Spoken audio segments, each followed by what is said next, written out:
ಅಂಕೋಲದ ಭೂಕುಸಿತ ದುರಂತದಲ್ಲಿ ಗಂಗಾವಳಿ ನದಿಯಲ್ಲಿ ನಾಪತ್ತೆಯಾಗಿರುವ ಕೇರಳ ಮೂಲದ ಅರ್ಜುನ್ ಹಾಗೂ ಲಾರಿ ಪತ್ತೆಗೆ ಶೋಧ ಕಾರ್ಯಾಚರಣೆ ಮತ್ತೆ ಆರಂಭಗೊಂಡು 5 ದಿನ ಕಳೆದರೂ ಲಾರಿಯ ಅವಶೇಷಗಳು ಈವರೆಗೂ ಪತ್ತೆಯಾಗಿಲ್ಲ. ಬದಲಾಗಿ ಟ್ಯಾಂಕರ್, ಸ್ಕೂಟಿ ಸೇರಿದಂತೆ ಬೇರೊಂದು ಲಾರಿಯ ಅವಶೇಷ ಪತ್ತೆಯಾಗಿದ್ದು, ಇದರಿಂದ ಕುತೂಹಲ ಇನ್ನೂ ಹೆಚ್ಚಾಗಿದೆ. ಶಿರೂರು ಗುಡ್ಡ ಕುಸಿತದಿಂದ ಅಂಕೋಲದ ಗಂಗಾವಳಿ ನದಿಯಲ್ಲಿ ಬಿದ್ದಿರುವ ಅವಶೇಷಗಳ ಪತ್ತೆ ಕಾರ್ಯ 5ನೇ ದಿನಕ್ಕೆ ಕಾಲಿಟ್ಟಿದೆ. ರವಿವಾರ ನೀರಿನೊಳಗಿಂದ ಒಂದು ಲಾರಿಯ ಎಂಜಿನ್, ಸ್ಕೂಟಿ ಜೊತೆಗೆ ಡ್ರೆಜರ್ ಕಾರ್ಯಾಚರಣೆ ವೇಳೆ ಮೂಳೆಯೊಂದು ಪತ್ತೆಯಾಗಿತ್ತು.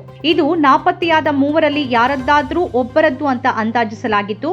ಪೊಲೀಸರು ಡಿಎನ್ಎ ಟೆಸ್ಟ್ಗೆ ಕಳಿಸಿದ ನಂತರ ಅದು ಜಾನುವಾರಿನ ಮೂಳೆ ಅಂತ ತಿಳಿದು ಬಂದಿದೆ. ಕಾರ್ಯಾಚರಣೆ ವೇಳೆ ಪತ್ತೆಯಾದ ಲಾರಿಯ ಎಂಜಿನ್ ಅರ್ಜುನ್ ಲಾರಿಯದ್ದೋ ಅಥವಾ ತೇಲಿ ಹೋದ ಟ್ಯಾಂಕರ್ನದ್ದೋ ಅನ್ನೋದು ಇನ್ನೂ ಖಚಿತವಾಗಿಲ್ಲ. ಶನಿವಾರ ಕಾರ್ಯಾಚರಣೆಯಲ್ಲಿ ಟ್ಯಾಂಕರ್ನ ಕ್ಯಾಬಿನ್ ಭಾಗ ಹಾಗೂ ಟ್ಯಾಂಕರ್ನ ಎದುರಿನ 2 ಟೈರ್ಗಳು ಪತ್ತೆಯಾಗಿದ್ವು. ಗೋವಾದಿಂದ ತರಿಸಲಾದ ಬಾರ್ಜ್ ನಿಧಾನಗತಿಯಲ್ಲಿ ಕಾರ್ಯಾಚರಿಸುತ್ತಿವೆ.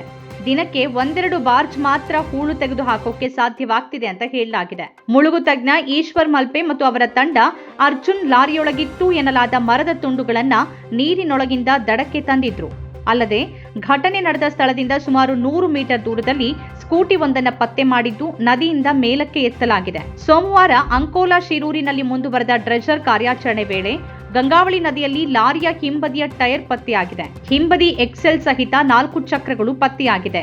ಯಾವ ಲಾರಿಗೆ ಸೇರಿದ್ದು ಇದು ಅನ್ನೋದು ಪರಿಶೀಲನೆ ಬಳಿಕವೇ ಮಾಹಿತಿ ಲಭ್ಯ ಆಗಬೇಕಾಗಿದೆ. ಇದುವರೆಗಿನ ಶೋಧ ಕಾರ್ಯದ ವೇಳೆ ಲಾರಿಯ ಹಲವು ಭಾಗಗಳು ಪತ್ತೆಯಾಗಿದ್ದು, ಅರ್ಜುನ್ ಲಾರಿಯ ಯಾವುದೇ ಅವಶೇಷಗಳು ಪತ್ತೆಯಾಗಿಲ್ಲ. ಸೇನೆಯ ನಿವೃತ್ತ ಮೇಜರ್ ಇಂದ್ರಬಾಲನ್ ಕಾರ್ಯಾಚರಣೆ ಸ್ಥಳಕ್ಕೆ ಆಗಮಿಸಿದ್ದು, ನಾಪತ್ತೆಯಾಗಿರುವ ಅರ್ಜುನ್ ಲಾರಿ ಇರುವ ಕಡೆ ಡ್ರಜ್ಜಿಂಗ್ ಯಂತ್ರದ ಮೂಲಕ ಹುಡುಕಾಟಕ್ಕೆ ತಾಂತ್ರಿಕ ಸಲಹೆ ನೀಡಲಿದ್ದಾರೆ. ಕಾರ್ಯಾಚರಣೆ ಮುಖ್ಯವಾಗಿ 4 ಕೇಂದ್ರಗಳಲ್ಲಿ ನಡೀತಾ ಇದ್ದು, ಇದರಲ್ಲಿ ಯಾವುದಾದರೂ ಒಂದರಲ್ಲಿ ಅರ್ಜುನ್ ಲಾರಿ ಸಿಗುವ ನಿರೀಕ್ಷೆ ಇದೆ ಅಂತ ನಿವೃತ್ತ ಮೇಜರ್ ಜನರಲ್ ಇಂದ್ರಬಾಲನ್ ಹೇಳಿದ್ದಾರೆ.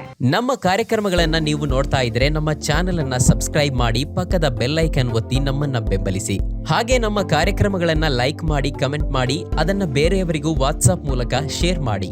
ನೀವು ಹೀಗೆ ಮಾಡಿದಾಗ ನಮ್ಮ ಚಾನೆಲ್ ಮತ್ತಷ್ಟು ಜನರಿಗೆ ತಲುಪಲು ನೀವು ನಮ್ಮೊಂದಿಗೆ ಸಹಕರಿಸಿದ ಹಾಗಾಗುತ್ತೆ. ಇದು ನೀವು ಯಾವುದೇ ಖರ್ಚಿಲ್ಲದೆ ಕೆಲವೇ ಸೆಕೆಂಡುಗಳಲ್ಲಿ ನೀಡಬಹುದಾದ ಸಹಕಾರ. ಧನ್ಯವಾದಗಳು.